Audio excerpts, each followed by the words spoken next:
Abasiraamu okuva e Bule n'Ebweya bakungaanidde ku kisaawe kya Old Kampala mu kujaguza emyaka 52 ejja Uganda Muslim Supreme Council.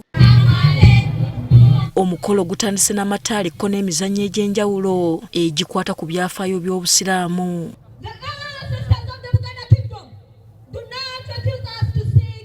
Oluvannyuma abawangudde empaka z'okusoma Kuruhani okubadde omukazi n'omusajja era ne baweebwa emmotoka buli omu. The winner of these Quran competitions is Talha Shafiq Ainomugisha from Kiruhura Ankole Kigezi, scored 97.6.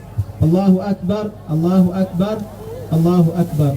Assalamu alaikum wa barakatuh. Ku mukolo guno omumyuka w'omukulembeze w'eggwanga Jessica Alupo yakiikiridde President Museveni. Ono bw'abadde atuusa obubaka bwa Pulezidenti asabye abasiraamu okwettanira enteekateeka za gavumenti okusobola okwekulaakulanya n'okwegobako obwavu. I want to encourage the Muslim community to join me in the wealth creation sensitization drive. Whereas we can have spectators in sports and theatre, wealth creation must involve everybody. Ye mufti wa Uganda Sheikh Shaban Ramadan mubajje mu kwogera kwe akkatiriza kwegatta mu busiraamu.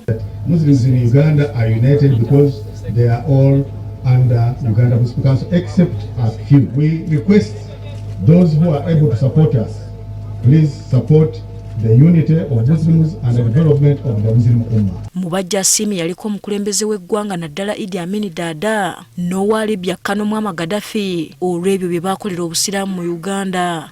The 50 years we should not forget the three people. Number one is the late Idi Amin who formed the Uganda Muslim Supreme Council and gave us that land. Number two is to thank the late Col Mwama Gadafi, because when he was constructing this structure,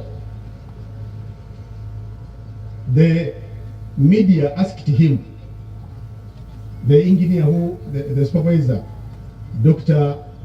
Muhammad Shukri, the engineer who designed and implemented this structure, how much is this structure going to cost? He said in one word, the budget is open-ended until the structure is in place.